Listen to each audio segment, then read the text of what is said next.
Respiration clear.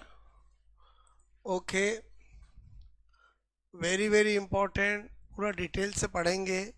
यही वो topic है जिसमें glycolysis, Krebs cycle, electron transport system, बोलो सब कुछ इसी में आएगा। बोलो क्लियर। एनर्जी कैलकुलेशन सब कुछ क्लियर। तो श्वसन ठीक है। बोलो दो क्वेश्चन इसमें आ ही जाते हैं। अब थोड़ा सा पहले बेस बनाते हैं रेस्पिरेशन के बारे में। तो मैंने कहा जैसे हम फोटोसिंथेसिस पढ़ते हैं, जस्ट उल्ट का उल्टा है ये। बोलो क्लियर। तो ये भी क्वेश्चन कभी कभी आ जाता है कि फोटोसिंथेसिस का रिवर्स प्रोसेस क्या होता है, तो रेस्पिरेशन। बोलो क्लियर। लेकिन ये बिल्कुल अलग है, फोटोसिंथेसिस अलग है। फोटोसिंथेसिस ओनली प्लांट में होता है, ये प्लांट और एनिमल दोनों में होता है और बिल्कुल सिमिलर होता है। जैसे हमारे में एनर्जी का प्रोडक्शन मतलब एनर्जी हमें मिलती है, वैसे ही प्लांट में मिलती है। क्लियर। ओके, बस ये फर्क है कि प्लांट खाना खुद बनाते हैं, फिर उसकी एनर्जी इस टॉपिक से कन्वर्ट करते हैं, और हम बाहर से खाना लेते हैं और फिर एनर्जी मतलब खाना एक बार प्लांट में हो या अपने में पहुंचने के बाद क्या होगा वो इस चैप्टर में बता रहा हूँ। बोलो क्लियर। मेरी बात समझ में आई? बोलो आपको क्लियर। तो पहले सबसे पहले बोलो equation. Clear. Okay, equation of respiration आपको याद हो तो फोटोसिंथेसिस में भी मैंने शुरुआत किससे की थी? इक्वेशन से की थी। क्लियर। अपने आप में पहले थोड़ी बेसिक बातें निकालना चाहता हूं। श्वसन ओके की मैंने कहा समीकरण। क्लियर। तो यहाँ पर C6H12O6 clear, 6O2 change of 6CO2 clear, और मैंने कहा 6H2O क्लियर। और यहाँ पर क्या लिखूंगा? बोलो क्लियर। और लॉट ऑफ एनर्जी, और एनर्जी जो होगी वो आपको मैंने कहा कितनी? 38 एटीपी। पूरी कैलकुलेट करके बताऊंगा 38 कैसे। क्लियर। तो जब हम इस इक्वेशन को देखते हैं तो हमें दो बातें पता चलती है। एक तो क्या कि ये जो रेस्पिरेशन है वो एक केटाबोलिक प्रोसेस है। एनाबोलिक केटाबोलिक दो तरह की मेटाबॉलिज्म होती है। एनाबोलिज्म में चीजें बनती है और केटाबोलिज्म में टूटती है। क्लियर। और उसके बाद ये एक एक्सोथर्मिक प्रोसेस है। अगेन कोई भी इक्वेशन है या तो एंडोथर्मिक होती है या एक्सोथर्मिक होती है। इसमें एनर्जी प्रोड्यूस हो रही है एज ए प्रोडक्ट। तो यहाँ पर दो बातें क्या लिखूंगा कि रेस्पिरेशन क्या होता है? रेस्पिरेशन आप कहोगे एक तो यहाँ पर मैंने कहा केटाबोलिक। क्लियर। ओके, प्रोसेस ठीक है। मैंने कहा विघटन। बोलो क्लियर। कारी मैंने कहा प्रक्रिया। क्लियर। ओके, यानी इसमें डिग्रेडेशन होता है इसका। क्लियर। और तीसरा पॉइंट क्या बता रहा हूं? Exothermic. Clear. Okay, process. Exothermic process मतलब उष्मा मैंने कहा सेपी प्रक्रिया। क्लियर। ओके ओके ओके, यहां तक बात समझ में आई? अब जैसे मैंने यहां पर लिखा ये, यही क्यों लिखा मेरी बात को समझना, क्योंकि हमारा फर्स्ट बात नहीं, इधर ध्यान दो। फर्स्ट सबस्ट्रेट जो होता है वो कार्बोहाइड्रेट होता है। मतलब हमारी बॉडी में एनर्जी का मेन सोर्स क्या है? कार्बोहाइड्रेट। प्लांट में भी एनर्जी का मेन सोर्स क्या है? कार्बोहाइड्रेट। क्लियर। और उसी की हम स्टडी करते हैं। लेकिन अगर कार्बोहाइड्रेट आपकी बॉडी में, आप खाना खाना ही छोड़ दो। क्लियर। ओके, और थोड़ा बहुत स्टोर है वो भी खत्म हो गया, तो भी बॉडी को तो एनर्जी चाहिए। एवरी डे एनर्जी चाहिए हमारी सेल को। तो फिर सेकंड नंबर पे फैट का नंबर आएगा। किसका नंबर आएगा? फैट। तो हमेशा फर्स्ट सबस्ट्रेट ऑफ रेस्पिरेशन क्या होता है? कार्बोहाइड्रेट। सेकंड कौन होता है? फैट। और अगर सपोज दैट कोई एकदम दुबला पतला है और खाना ही नहीं खा रहा है, तो थोड़ी बहुत फैट होगी, वो हो जाएगी। फिर किसका नंबर आएगा?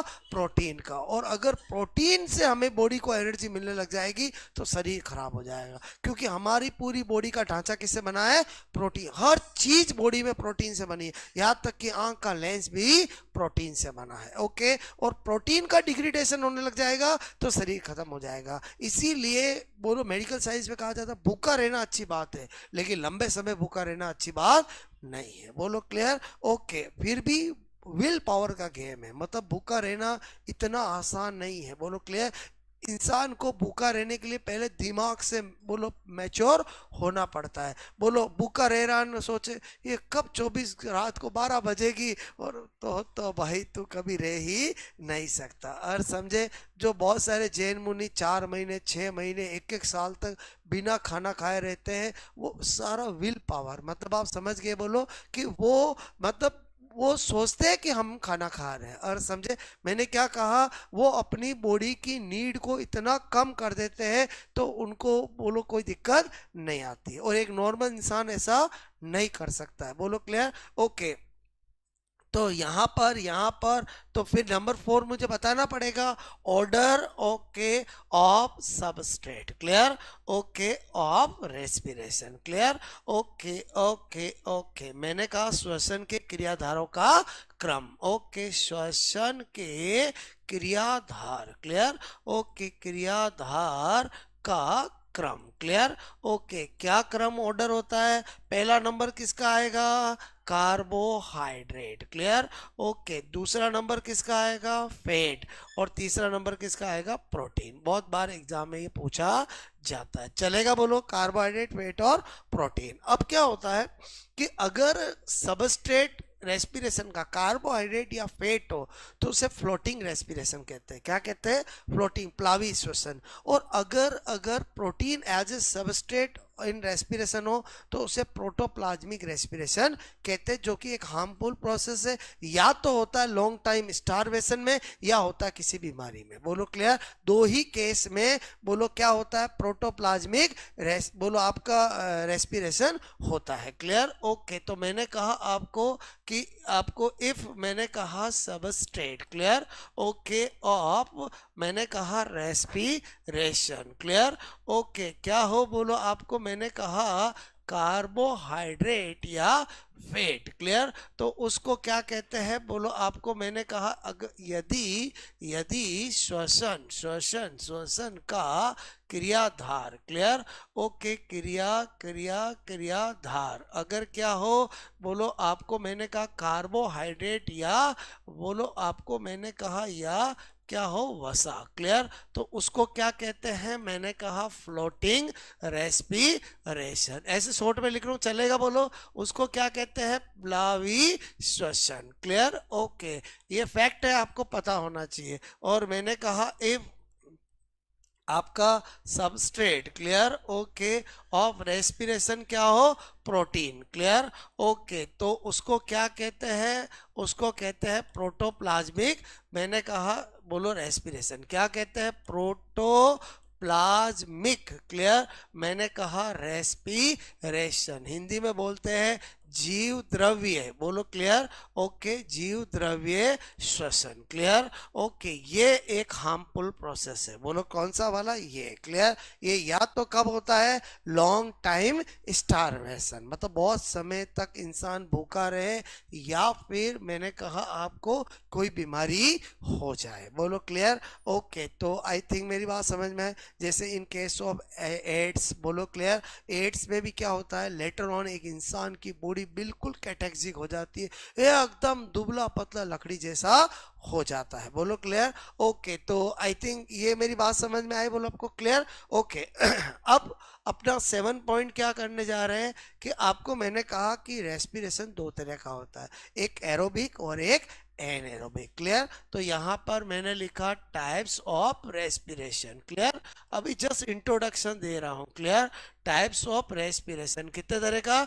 2 तरह का। एक तरफ क्या लिखा मैंने? बोलो एरोबिक रेस्पिरेशन। क्लियर? एक तरफ क्या लिखा? बोलो एनएरोबिक रेस्पिरेशन। रेस्पिरेशन तो ऊपर लिखा हुआ है। एक क्या होता है? वायवीय, और एक क्या होता है? अवायवीय। हालांकि मुझे ये दोनों डिटेल से पढ़ाने हैं, फिर भी थोड़ा सा पहले से बेस बना लेते हैं। एरोबिक का मतलब प्रेजेंस ऑफ O2, एनएरोबिक मतलब एब्सेंस ऑफ O2। पहला क्या लिख रहा हूं? प्रेजेंस ऑफ O2, यानी O2 की उपस्थिति में जो होता है उसको क्या कहते हैं? वायवीय। क्लियर? और यहाँ पर क्या लिख दूं? बोलो clear? Absence of O2। Clear? जो O2 की अनुपस्थिति में होता है, बोलो अनुपस्थिति में, वो क्या होता है, एनएरोबिक। क्लियर। ये दो टाइप के रेस्पिरेशन होते हैं। क्लियर। नंबर 2, ये मैंने कहा साइट। क्लियर। इसकी क्या होती है, मेनली माइट्रोकॉन्ड्रिया। क्लियर। मेनली क्या होती है, मुख्यतः कहाँ होता है ये, माइट्रोकॉन्ड्रिया। क्लियर। ओके। और ये तो कहाँ होता है, साइटोप्लाज्म में। क्लियर। इसकी साइट क्या होती है, साइटोप्लाज्म। ओके। साइटोप्लाज्म बोले तो कोशिका द्रव्य। क्लियर। कोशिका द्रव्य। Okay okay okay. नंबर 3, मैंने कहा इसमें energy. Okay. Energy production. Clear. चलेगा। मैंने कहा एनर्जी प्रोडक्शन होता है 38 एटीपी का। ओके। ऊर्जा का उत्पादन कितना होता है, 38, और इसमें होता है 2 एटीपी। क्लियर। लेकिन होता जरूर है। बोलो क्लियर। ओके। तो मैंने कहा एक फोटो रेस्पिरेशन होता है, उसमें कोई एनर्जी का प्रोडक्शन नहीं होता है। क्लियर। ओके। ये ऊर्जा, क्या लिखा मैंने, उत्पादन। क्लियर। ओके। ये 38 पूरा हम कैलकुलेट करेंगे। नंबर 4। क्लियर। नंबर 4 मैंने लिखा यहाँ पर। क्लियर। ओके। प्रोडक्ट। क्लियर कि भाई एरोबिक रेस्पिरेशन का उत्पाद क्या होगा। क्लियर। तो उत्पाद होता है CO2 और H2, सीधी सी बात है। बोलो क्लियर। और अगर मैं यहाँ पर करूँ प्रोडक्ट। क्लियर। ओके। उत्पाद क्या होगा, तो यहाँ पर क्या है कि बोलो इन प्लांट अलग और इन एनिमल अलग। बोलो प्लांट के अंदर होता है C2H5OH, एथिल एल्कोहल और CO2। क्लियर। और इन एनिमल, क्लियर, एनिमल में अगर एनएरोबिक होगा तो उसका होता है लैक्टिक एसिड। बोलो क्लियर, क्या होता है, lactic acid. Clear. Okay. Lactic acid. अरे समझे नहीं समझे, बोलो क्लियर। ओके। उसके बाद मैंने कहा कि एग्जाम्पल, ये किस में होता है और ये किस में होता है, तो ये तो मैं लिख दूं। मैंने कहा आपको, okay, plant and animal. Clear. जितने भी प्लांट और एनिमल है उनमें ये ही होता है। क्लियर। फिर ये किस में होता है, तो नंबर 1 यहाँ पर समझना, एक मैंने लिखा इंटरनल पैरासाइट। क्लियर। जो इंटरनल पैरासाइट है। क्लियर। ओके। जैसे टीनिया सोलियम है, जैसे एस्केरिस है, उन सब में क्या होता है, एनएरोबिक। आंतरिक परजीवी जो होते हैं, एक तो उनमें होता है, किस में होता है, बोलो आंतरिक परजीवी। ओके। परजीवी में होता है। क्लियर। नंबर 2। क्लियर।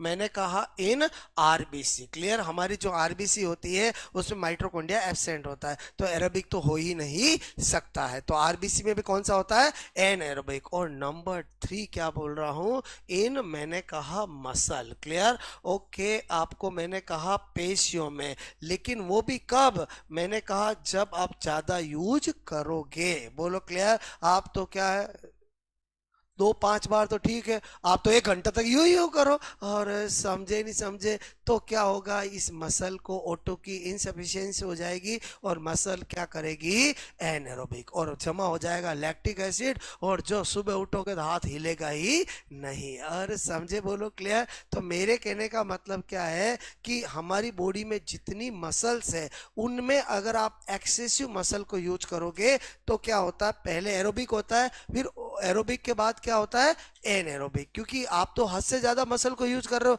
तो सप्लाई O2 की कितनी होगी, बोलो क्लियर। तो ये होने लगता है, बात समझ में आए। ओके। तो ये जो मैंने आपको लिखा समझ में आया, बोलो आपको, ओके।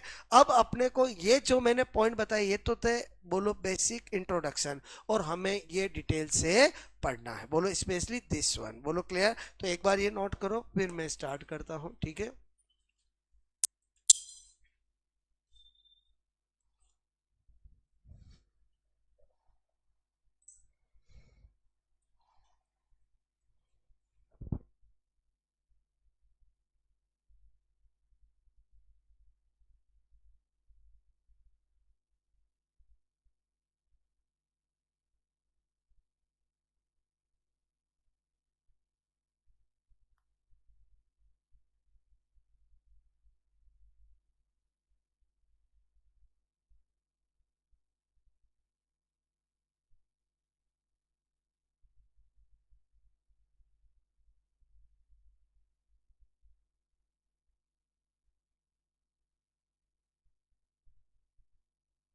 ओके।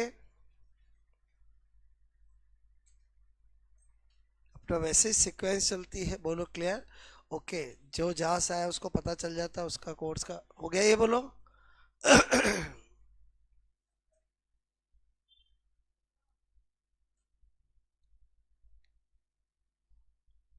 ओके।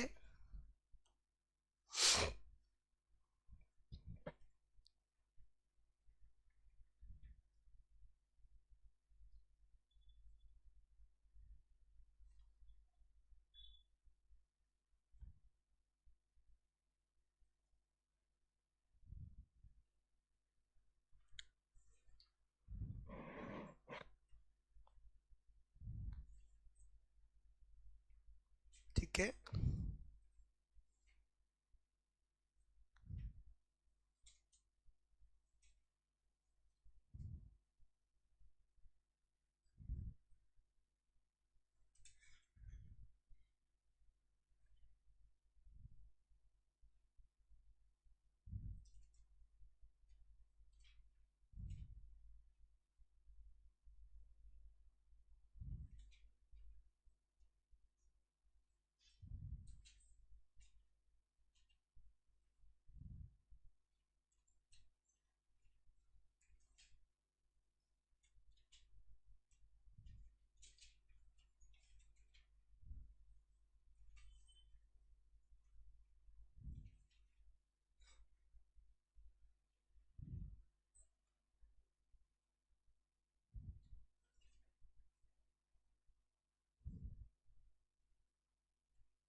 ओके।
हो गया, नेक्स्ट करो।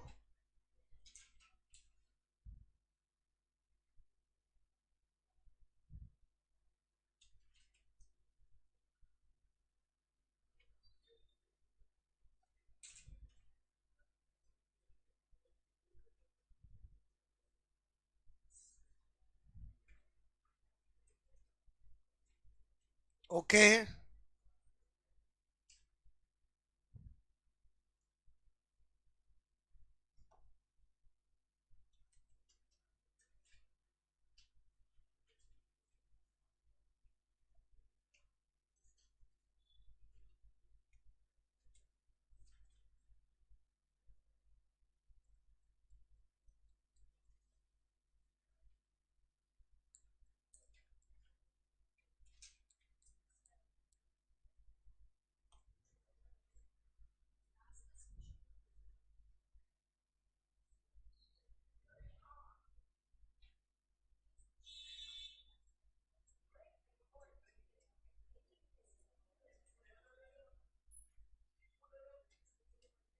ओके।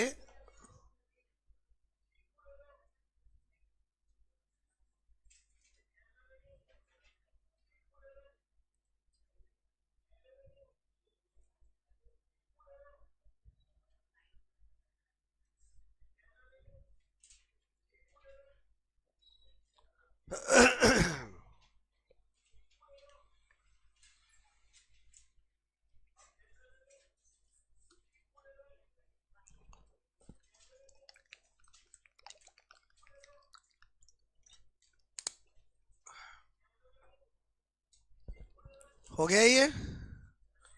ओके, आगे बढ़ो, कहानी को बोलो। ठीक है, हुआ ये? नोट बोलो, क्लियर? हटा दो। इंटरनल पैरासाइट में कौन आता है? टीनिया, सोलियम, एस्केरिस, ये सब आते हैं। आरबीसी में तो हमेशा ही क्या होता है? बोलो, एनएरोबिक होता है। मसल्स में इन जनरल तो एरोबिक होता है, लेकिन आप एक्सेसिव मसल्स को ज्यादा यूज करोगे तो क्या होगा? ये होगा। बोलो, क्लियर? ओके ओके, हटा दूं मैं? बोलो।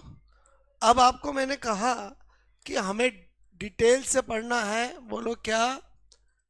Aerobic respiration, clear? Okay, aerobic respiration मतलब वायवीय श्वसन, क्लियर?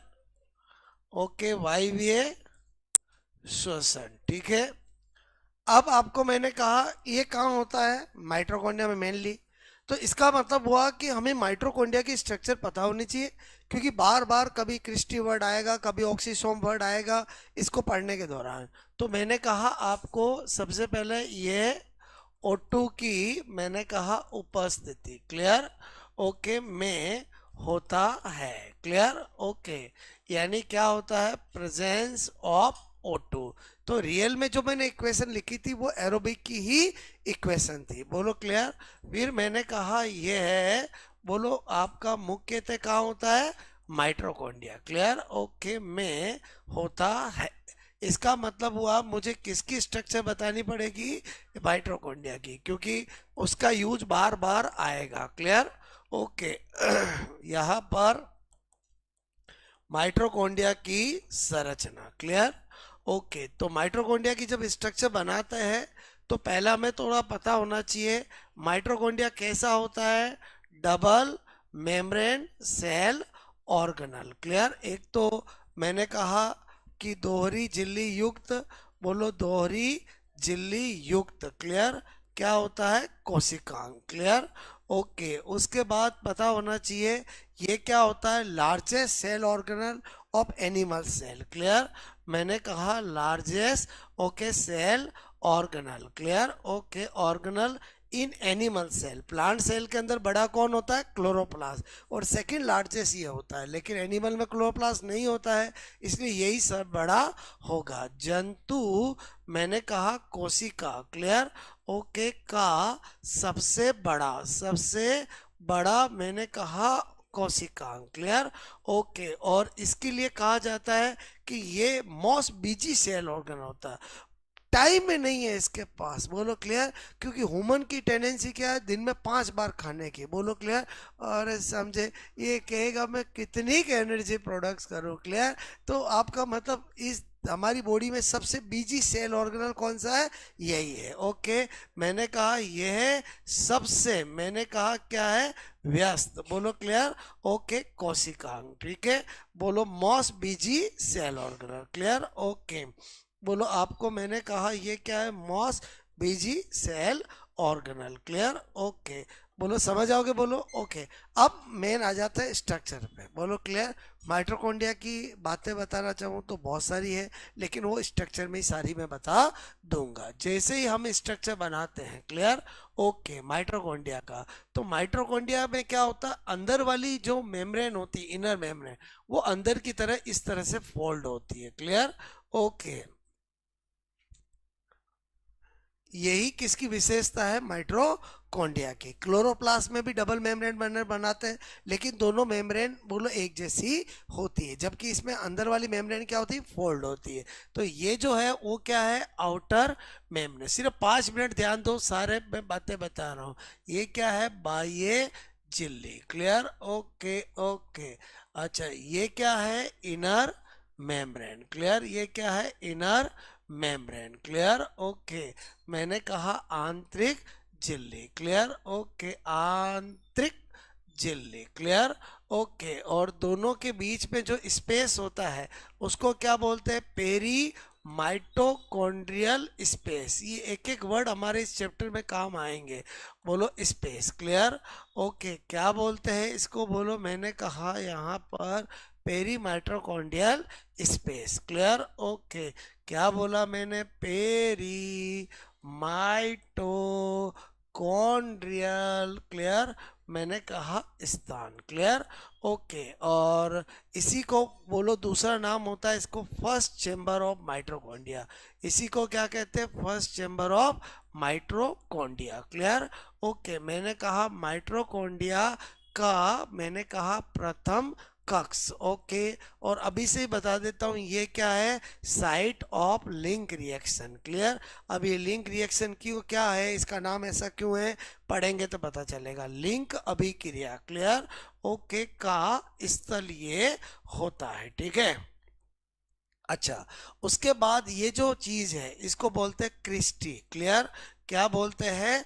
बोलो क्रिस्टी, क्लियर, ओके। तो क्रिस्टी क्या होती है? तो एक तो आप कहोगे इनर, बोलो fold of inner membrane, clear, okay, inner membrane. मैंने कहा आंतरिक झिल्ली के अंतर्वलन को क्या कहते हैं? क्रिस्टी कहते हैं। क्रिस्टी किसको कहते हैं? पहले तो क्रिस्टी किस में होती है? माइटोकॉन्ड्रिया में, क्लियर, एक चीज। और क्रिस्टी कहते किसको है?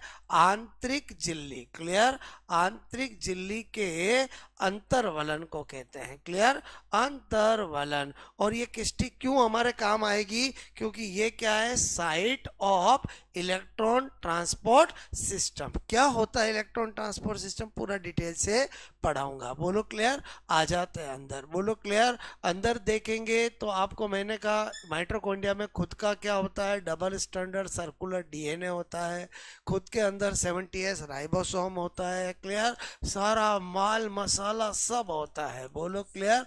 तो ये तो क्या हो गया? डबल स्टैंडर्ड, मैंने कहा सर्कुलर क्या हो गया? डीएनए। इससे हमें कोई लेना देना नहीं। ये क्या हो गया? 70s राइबोसोम, इससे भी हमारा कोई लेना देना नहीं है, क्लियर। लेकिन ये जो माल मसाला है इसको क्या कहते हैं? मैट्रिक्स, क्लियर, क्या कहते हैं? मैट्रिक्स। और मैट्रिक्स से हमारा लेना देना है, क्योंकि जो मैट्रिक्स होती है वो क्या होती है? Site of Krebs cycle, site of crab cycle, clear, okay. मैंने कहा क्रेब चक्र, चक्र चक्र का स्थल, क्लियर, ओके। और यहाँ पर ये जितनी भी क्रिस्टी होती है इन सब क्रिस्टी पर ऑक्सीसोम लगे होते हैं। क्या लगे होते हैं? बोलो ऑक्सीसोम, क्लियर। ये क्या लगे होते हैं? Oxysome, clear. हर क्रिस्टी पे क्या लगे होते हैं? ऑक्सीसोम। तो ये जो है वो क्या है? ऑक्सीसोम है, क्लियर, ओके। जैसे क्लोरोप्लास्ट में क्वांटासोम था वैसे ही यहाँ पर क्या है? ऑक्सीसोम है, क्लियर। तो आपको पूछे क्वांटासोम किस में? क्लोरोप्लास्ट में। ऑक्सीसोम किस में? माइटोकॉन्ड्रिया में। अब आपको मैं यहाँ पर एक ऑक्सीसोम की स्ट्रक्चर बना रहा हूँ, clear, structure of one oxysome, clear.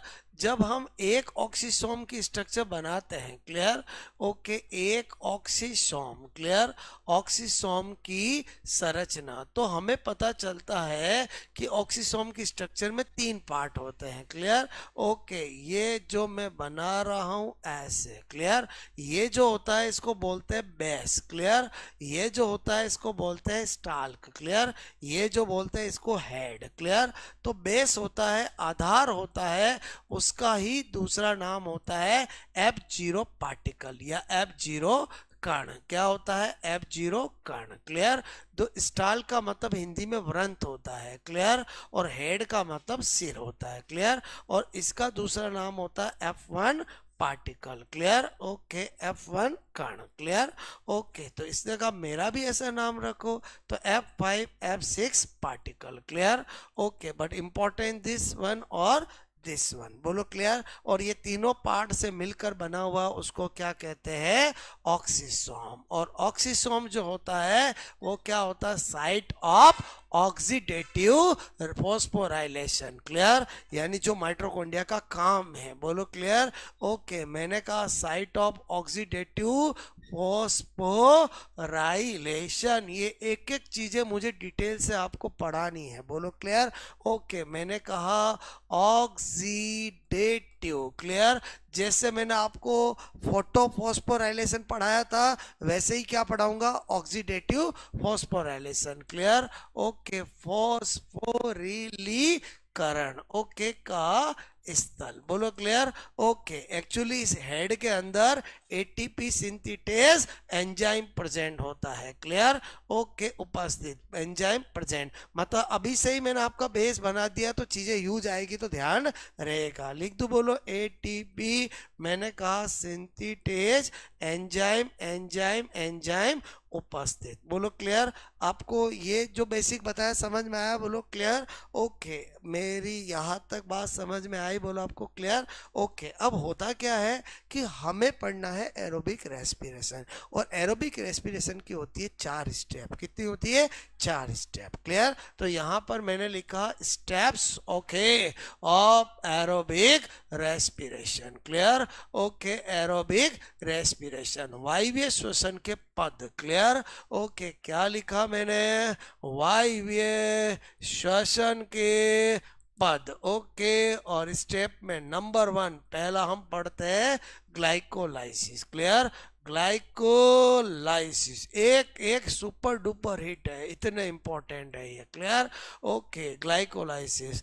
दूसरा पढ़ेंगे link reaction. Okay, link reaction, मैंने कहा लिंक अभिक्रिया। Clear.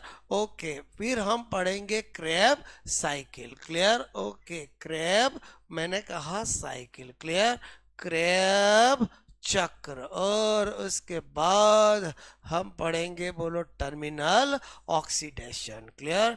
Terminal oxidation. Clear. Okay, क्या लिखा मैंने?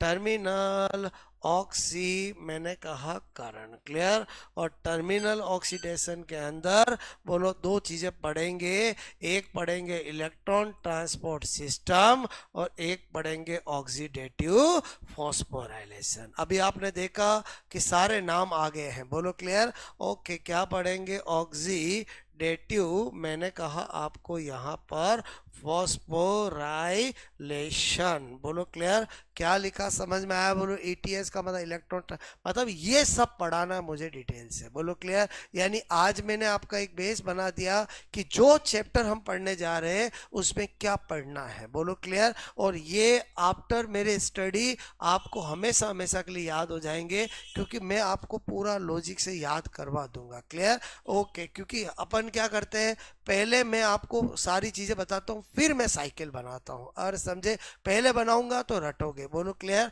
तो आई होप आपको ये सब आ जाएगा। क्लियर।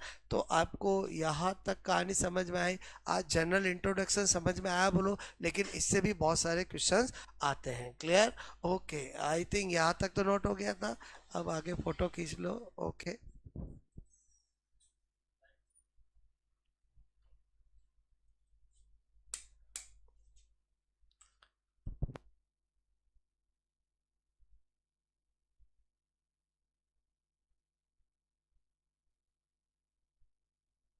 ओके।